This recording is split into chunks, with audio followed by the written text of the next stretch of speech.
did our duty on that fateful day. Mr. Vice President, what do you believe the president's state of mind was about whether he won or lost the 2020 election?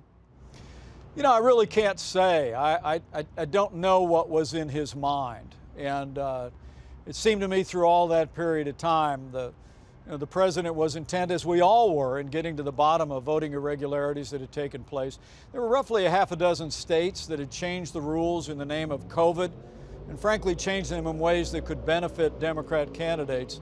But in more than 60 lawsuits, all of which I supported, and in reviews at state levels, there was never any evidence of widespread fraud that would have changed the outcome of the election in any of those states. Did you ever hear the president say, "I lost," or did you ever take part in a meeting where it was clear from other words that he spoke that he knew he had lost and was preparing to leave the White House? I remember one occasion before Christmas where the president asked me what he thought we ought to do. We were just the two of us in the Oval Office, Major, and I remember I looked at him and I said, look, let all the lawsuits play out, let the Congress do their work to consider objections, but I said at the end of the day, if the election goes the other way, I said we ought to take a bow. We ought to travel around the country. And I remember the president standing in front of his desk listening very intently to me, and I'll never forget the way he just kind of pointed at me as if to say, that's worth thinking about. But I don't know what was in his mind at the time. Would you ever vote again for Donald Trump?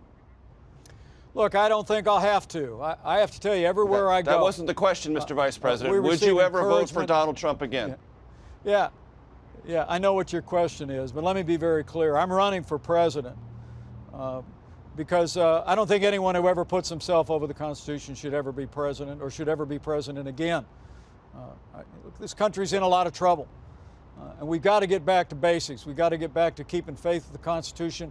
We've got to get back to the policies that'll make our economy strong, that'll secure our border, that'll support our military, that'll defend our liberties and our values that are under a steady assault by the Biden administration. And we're going to work our hearts out to earn the right to be that standard bearer. One last thing. Do you believe the former president can receive a fair trial in the District of Columbia? Well, I would hope so, but I don't want to prejudge the indictment or prejudge whether the government can make their case. Look, the president's entitled to a presumption of innocence, and I have every confidence that he'll make his case in court. But at the end of the day, I'm going to stay focused on where the American people are focused. But I'm never going to waver in making it clear to people that whatever the outcome of this indictment and whatever it's, wherever it goes, I know I did my duty that day. Former Vice President Mike Pence, thank you for joining us.